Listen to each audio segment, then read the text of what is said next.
새벽기도에 나오신 성도 여러분을 예수님의 이름으로 환영합니다. 마음 모아 샘물의 기도를 하나님께 드립니다. 먼저 우리의 믿음을 고백합니다. 너희 성도들아 여호와를 경외하라. 그를 경외하는 자에게는 부족함이 없도다. 아멘. 여호와를 경외하는 자에게 아낌없이 복 주신다 약속하신 하나님, 그 약속을 붙들고 하루를 엽니다. 주를 경외하는 샘물 성도들이 모든 좋은 것에 부족함 없이 채우시는 하나님을 경험하게 하옵소서. 예배와 교회를 위해 기도합니다. 주를 찾는 자는 다 주 안에서 즐거워하고 기뻐하게 하시며 주의 구원을 사랑하는 자는 항상 말하기를 여호와는 위대하시다 하게 하소서. 아멘. 하나님의 구원을 날마다 소망하는 샘물이 되기 원합니다. 하나님을 갈망하는 샘물이 되게 하사 모든 예배 가운데 우리를 채우시는 하나님을 경험하게 하옵소서. 목장과 성도들을 위해 기도합니다. 백성들아 시시로 그를 의지하고 그의 앞에 마음을 토하라. 하나님은 우리의 피난처 시로다. 아멘. 우리의 연약함을 아시는 주님께서 저희의 마음속 깊은 곳까지 통찰하시고 환난 가운데서 저희 영혼을 지키시는 줄 믿습니다. 목장의 기도 제목마다 높으신 지혜와 선하신 뜻으로 응답해 주시며 저희가 하나님의 응답에 이를 때까지 낭망하지 않도록 힘을 더하여 주옵소서. 다음 세대와 청년들을 위해 기도합니다. 내 아들아 완전한 지혜와 근신을 지키고 이것들이 내 눈앞에서 떠나지 말게 하라. 아멘. 샘물의 다음 세대가 말씀 앞에 엎드릴 줄 아는 복된 세대가 되게 하옵소서. 살아계신 하나님을 인정하며 마음에 모셔 순종하고 모든 믿을 만한 것보다 하나님 이름을 의지하게 하옵소서. 나라와 선교를 위해 기도합니다. 여호와께서 다스리시나니 땅은 즐거워하며 허다한 섬은 기뻐할지어다. 구름과 흑암이 그를 둘렀고 의와 공평이 그의 부자의 기초로다. 아멘. 하나님의 통치가 이 나라와 선교지 곳곳에 임하게 하옵소서. 하나님께서 권세를 허락하신 자들이 지혜와 분별력을 갖게 하시고 생명과 가정을 살리는 일에 힘쓰는 우리나라가 되게 하옵소서. 단기 봉사의 걸음마다 함께 하셔서 복음으로 그 땅을 즐겁게 하시고 샘물의 일꾼들을 통하여 영광을 받으시옵소서. 주께서 파송하신 선교사님들을 기억해 주셔서 사방이 막힌 곳에서도 하나님과 소통하게 하시고 필요한 지혜와 물질과 사람을 보내사 복음 전파 사역이 흥왕케 하옵소서. 하나님만이 우리의 도움이 되십니다. 이 모든 간구를 우리 주 예수님의 이름으로 기도드립니다. 아멘. 하나님의 말씀 열왕기상 13장 23절에서 34절 말씀입니다. 그리고 자기가 데리고 온 선지자가 떡을 먹고 물을 마신 후에 그를 위하여 나귀의 안장을 지우니라. 이에 그 사람이 가더니 사자가 길에서 그를 만나 물어 죽임에 그의 시체가 길에 버림받으니 나귀는 그 곁에 서 있고 사자도 그 시체 곁에 서 있더라. 지나가는 사람들이 길에 버린 시체와 그 시체 곁에 선 사자를 보고 그 늙은 선지자가 사는 성읍에 가서 말한지라. 그 사람을 길에서 데리고 돌아간 선지자가 듣고 말하되 이는 여호와의 말씀을 어긴 하나님의 사람이로다. 여호와께서 그에게 하신 말씀과 같이 여호와께서 그를 사자에게 넘기심에 사자가 그를 찢어 죽였도다 하고 이에 그의 아들들에게 말하여 이르되 나를 위하여 나귀의 안장을 지우라. 그들이 안장을 지우매 그가 가서 본즉 그의 시체가 길에 버림받았고 나귀와 사자는 그 시체 곁에 서 있는데 사자가 시체를 먹지도 아니하였고 나귀를 찢지도 아니하였더라. 늙은 선지자가 하나님의 사람의 시체를 들어 나귀에 실어 가지고 돌아와 자기 성읍으로 들어가서 슬피 울며 장사하되 곧 그의 시체를 자기의 묘실에 두고 오호라 내 형제여 하며 그를 위하여 슬피 우니라. 그 사람을 장사한 후에 그가 그 아들들에게 말하여 이르되 내가 죽거든 하나님의 사람을 장사한 묘실에 나를 장사하되 내 뼈를 그의 뼈 곁에 두라. 그가 여호와의 말씀으로 베델에 있는 제단을 향하고 또 사마리아 성읍들에 있는 모든 산당을 향하여 외쳐 말한 것이 반드시 이룰 것임이니라. 여로보암이 이 일 후에도 그의 악한 길에서 떠나 돌이키지 아니하고 다시 일반 백성을 산당의 제사장으로 삼되 누구든지 자원하면 그 사람을 산당의 제사장으로 삼았으므로 이 일이 여로보암 앞집에 죄가 되어 그 집이 땅 위에서 끊어져 멸망하게 되니라. 아멘. 네, 오늘 우리는 이 열왕기상 13장에 나타난 여로보암의 모습을 통해서 죄인의 완고함에 대해 살펴보려고 합니다. 여러분 혹시 고집이 세다라는 말을 들어보신 적 있으신가요? 때로는 고집이 좋은 의미로 사용되기도 합니다. 저 사람은 고집이 있어서 끝까지 해내는구나 하면서 칭찬하기도 하죠. 그러나 성경에서 말하는 이 완고함은 다릅니다. 하나님의 뜻을 알면서도 끝까지 저항하며 고집 부리는 것, 그것이 바로 죄인의 완고함입니다. 우리는 모두 어느 정도 이러한 완고한 면이 있습니다. 옳은 것을 알면서도 바꾸지 않고 잘못된 것을 알면서도 계속하는 경우가 우리도 있지 않습니까? 다이어트를 해야 한다는 걸 알면서도 계속 먹고, 금주를 해야 하는 것도 알면서도 계속 술을 찾아 마시고, 기도를 해야 한다는 것을 알면서도 계속 미루는 이러한 것들 말이죠. 그런데 오늘 본문에 나오는 여로보암의 이 완고함은 방금 말씀드린 일상적인 완고함과는 차원이 다릅니다. 그는 하나님께서 보내신 선지자가 자신의 눈앞에서 죽는 것을 보았습니다. 그 선지자는 하나님의 말씀을 거역한 대가로 사자에게 물려 죽었습니다. 이것은 하나님께서 여로보암에게 보여주신 강력한 경고였죠.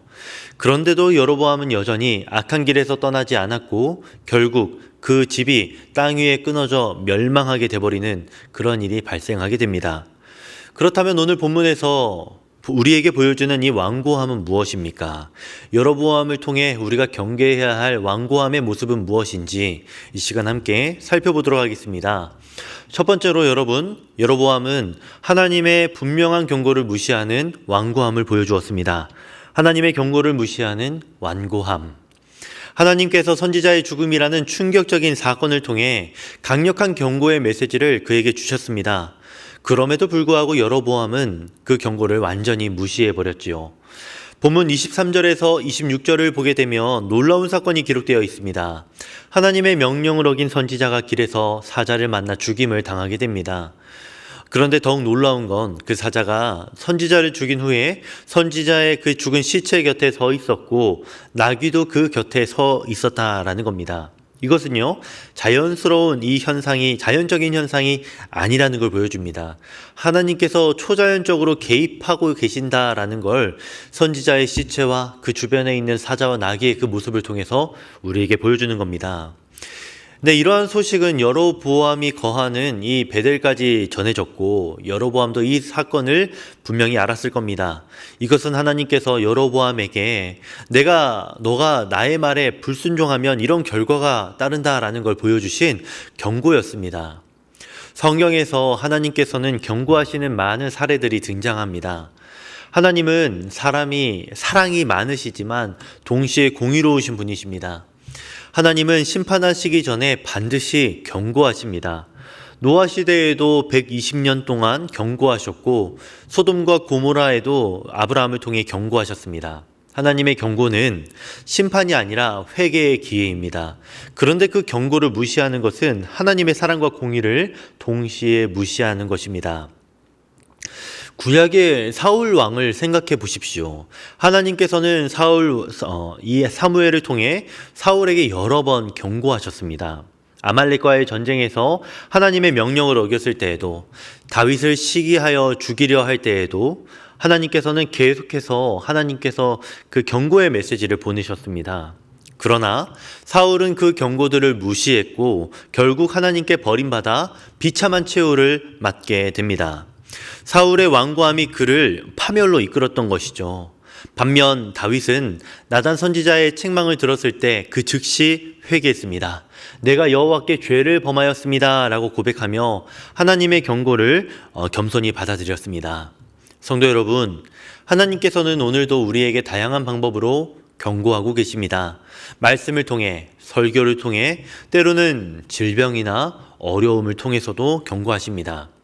우리 마음 깊은 곳에 이것은 옳지 않다, 이 길로 가면 안 된다 라고 하는 음성이 들릴 때가 있습니다. 그때 우리는 어떻게 반응해야 할까요? 여로보암처럼 그 경고를 무시하고 계속 우리 길을 가려고 하면 안 되겠습니다. 겸손히 하나님의 경고에 귀를 기울이고 우리가 돌이켜야 합니다. 하나님의 경고는 우리를 파멸시키는 것이 아니라 구원하시려는 사랑의 표현이기 때문입니다. 하나님의 경고를 무시하는 이 완고함은 우리를 파멸로 이끌 것입니다. 여로보암이 선지자의 죽음이라는 이 하나님의 강력한 경고를 무시했던 것처럼 우리도 하나님의 이 경고를 무시하는 완고함에서 완전히 벗어나게 되기를 바랍니다. 두 번째로 거짓된 평안에 안주하는 완고함. 이것을 경계해야 됩니다. 거짓된 평안에 안주하는 완고함. 여로보암은 선지자의 죽음이라는 충격적인 사건을 보고도 자신의 현재 상황에 만족하며 변화를 거부했습니다. 본문 32절, 33절을 보게 되면 여로보암의 이 놀라운 반응이 등장하죠. 하나님께서 보내신 선지자가 하나님의 말씀을 거역하여 죽임을 당하는 것을 목격했음에도 불구하고 그는 이 일 후에도 그 약한 길에서 떠나 돌이키지 아니하고라고 기록합니다. 계속해서 산당의 제사장들을 세웠습니다. 이것은 단순한 무관심이 아닙니다. 그는 자신이 만든 종교 체계가 정치적으로 유익하다라고 판단을 했고 그 안에서 느끼는 거짓된 평안에 도취되어 있었습니다. 그는 백성들이 자신이 만든 금송아지 앞에서 절하는 모습을 보며 이제 내 왕권이 안전하다라고 생각했을 것입니다. 하나님의 경고보단 눈에 보이는 현실적 이익이 그에게 더 중요했던 겁니다. 성경은 이러한 거짓 평안의 위험성에 대해서 여러 곳에서 말씀하십니다. 예레미야 6장 14절에서는 그들이 내 백성의 상처를 가볍게 여기면서 평강하다 하나 평강이 없도다라고 말합니다. 또 데살로니가전서 5장 3절에서는 그들이 평안하다 안전하다 할 그때에 임신한 여자에게 해산의 고통이 이름과 같이 멸망이 갑자기 그들에게 이르리니 결코 피하지 못하리라 라고 경고합니다. 네, 그렇습니다. 하나님 없는 평안은 결국 멸망으로 이어집니다. 구약의 사울 왕을 다시 한번 생각해 보십시오. 사울은 하나님의 명령을 거역했고 아말렉과의 전쟁에서 최고의 것들을 자신을 위해 남겨두었습니다. 사무엘 선지자가 와서 그의 죄를 책망했을 때 사울은 변명과 핑계를 늘어놓았습니다. 그는 자신이 왕으로서 내린 판단이 옳다고 생각했고 그 결과에 만족해 버렸습니다. 그러나 그것은 거짓된 평안이었습니다. 결국 사울은 하나님께 버림받았고 그의 왕권은 다윗에게 넘어가게 됩니다. 사울의 거짓 평안은 결국 그를 멸망으로 이어가게 했습니다. 성도 여러분, 우리도 거짓된 평안에 안주할 때가 있지 않습니까? 이 정도면 괜찮지 않을까? 다른 사람들도 다 이렇게 사는데 뭘 이렇게 생각하면서 하나님께서 이해해 주실 거야 라고 말하고 이런 생각들로 우리가 가득 찰 때가 있습니다. 네, 이러한 생각들로 자신을 위로하며 변화를 미루고 있지는 않습니까? 하나님의 말씀이 우리에게 변화를 요구하실 때 현재의 편안함을 포기하기 싫어서 눈을 감고 귀를 막고 있지는 않습니까? 진정한 평안은 여러분 하나님의 뜻에 순종할 때 오는 것입니다. 거짓된 평안은 결국 우리를 더 큰 불안과 두려움으로 이끌어가게 될 겁니다. 거짓 평안에 안주하는 이러한 완고함은 우리를 멸망으로 이끌어갈 겁니다. 여로보암이 자신의 종교적, 정치적 안정에 만족하여 하나님의 경고를 무시했던 것처럼 우리도 현재의 편안함 때문에 하나님의 음성을 외면하지 말아야 합니다. 마지막 세 번째 죄인의 완고함은 여로보암은 하나님의 진리를 분명히 알면서도 그것을 거부하는 완고함을 보여주었다는 겁니다. 네, 진리를 거부하는 완고함. 이러한 완고함은 가장 위험한 것입니다. 본문 32절에서 34절을 보게 되면 여로보암의 놀라운 배짱이 보이게 됩니다. 그가 여호와의 말씀으로 베델에 있는 제단을 향하고 또 사마리아 성읍들에 있는 모든 산당을 향하여 외쳐 말한 것이 반드시 이룰 것임이니라. 이 일이 여로보암 집의 죄가 되어 그 집이 땅 위에서 끊어져 멸망하게 되니라. 여로보암은 하나님의 말씀이 무엇인지 정확히 알고 있었습니다. 선지자가 외친 하나님의 말씀이 반드시 이루어질 것이라는 사실도 알고 있었지요. 그런데도 그는 계속해서 산당을 만들고 거짓 제사장을 세웠습니다. 이것은 단순한 무지가 아니라 진리에 대한 의도적인 거부였습니다. 성경에서 여러분 진리를 아는 것과 진리에 순종하는 것은 분명히 다르다고 말합니다. 야고보서는 너희는 말씀을 행하는 자가 되고 듣기만 하여 자신을 속이는 자가 되지 말라라고 경고합니다. 또 요한복음에서 예수님께서는 진리를 알지니 진리가 너희를 자유롭게 하리라라고 말씀하셨는데 여기서 아는 것은요 단순한 지식이 아니라 순종을 통한 체험적 알을 의미합니다. 진리를 알면서도 거부하는 건 하나님께 대한 직접적인 반역입니다. 구약의 바로왕을 생각해 보십시오. 그는 10가지 재앙을 통해 여호와가 참 하나님이시다라는 것을 분명히 알았습니다. 때론 내가 죄를 범하였으니 여호와는 의로우시고 나와 내 백성은 악하도다라고 고백까지 하기도 했습니다. 그런데도 그는 계속해서 이스라엘 백성을 놓아주지 않았습니다. 마지막 장자의 재앙이 내렸을 때에도 이스라엘을 보낸 후 다시 마음을 돌이켜 추격했습니다. 그의 완고함은 결국 홍해에서 그와 그의 군대를 몰살시켰습니다. 바로는 진리는 알았지만 그 진리를 받아들이기는 거부했던 것입니다. 성도 여러분, 우리는 하나님의 말씀을 많이 알고 있습니다. 주일마다 설교를 듣고 샘통을 통해 성경을 읽고 기도해야 된다는 것을 알고 있습니다. 사랑하라는 것, 용서하라는 것, 섬기라는 것을 성경을 통해서 읽어보았습니다. 그런데 알고 읽는 것과 행하는 것 사이에 큰 간격이 있다는 걸 여러분 아시지 않습니까? 하나님의 뜻을 알면서도 지금은 아직 때가 아니야. 그리고 또 나중에 해야지, 나중에 하지 뭐. 다른 사람들도 다 그렇게 하는데 라며 이렇게 우리가 순종을 미루고 있는 것 아닙니까? 이것이 바로 여러분 진리를 거부하는 완고함입니다. 오늘부터라도 아는 것을 행하는 순종의 삶을 살아갑시다. 진리를 거부하는 완고함은 결국 멸망을 가져옵니다.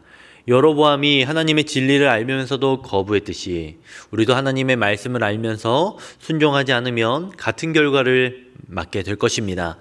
진리를 아는 것에 머무르지 말고 그 진리를 삶으로 실천하는 우리 모두가 되기를 소망합니다. 이제 말씀을 맺습니다. 성도 여러분, 오늘 우리는 여로보암을 통해 죄인의 완고함에 대해서 그것이 얼마나 무서운 것인지 보았습니다. 하나님의 경고를 무시하고 거짓 평안에 안주하며 진리를 거부하는 완고함의 모습을 우리가 보았습니다. 여러분, 완고함은 죽음보다 강력합니다. 죽음도 완고한 마음을 바꾸지 못하는 것이죠. 여로보암이 바로 그 증거였습니다. 그러나 여러분, 하나님의 은혜는 완고함보다 더 강합니다. 하나님께서는 오늘도 우리에게 회개할 기회를 주고 계십니다. 그리고 지금이 바로 그 기회입니다. 하나님의 말씀 앞에서 우리의 완고함을 내려놓읍시다. 하나님의 경고를 겸손히 받아들이고 거짓 평안에서 벗어나며 진리 앞에 순종하는 우리 모두가 됩시다. 여호와의 집은 멸망했지만 우리에게는 아직 소망이 있죠. 예수 그리스도의 십자가 앞에서 우리의 모든 완고함을 회개하고 겸손한 마음으로 하나님의 뜻에 순종하는 샘물교회 성도들이 되시기를 바랍니다. 완고함을 버리고 겸손함을 선택합시다. 내 고집을 버리고 하나님의 뜻을 선택합시다. 내 생각을 버리고 하나님의 말씀을 선택하는 저와 여러분 모두가 되기를 주님의 이름으로 축원합니다. 네, 이 시간 우리 함께 기도하겠습니다. 하나님, 우리의 완고한 마음을 깨뜨려 주옵소서. 여로보암과 같은 길을 가지 않고 언제나 하나님의 말씀에 겸손히 순종하는 우리들 모두가 되게 하여 주옵소서. 그리고 여러분, 오늘 대한민국 대통령 선거가 있습니다. 하나님께서 선택하신 그 대통령 잘 선발되어질 수 있도록 기도해 주시고, 또 우리가 또 이 대한민국이 아름다운 대한민국 하나님의 나라로 세워질 수 있도록 계속해서 기도하는 우리가 될 수 있도록 해달라고 우리 함께 기도하면 좋겠습니다. 이 시간 마음 모아 기도하시겠습니다.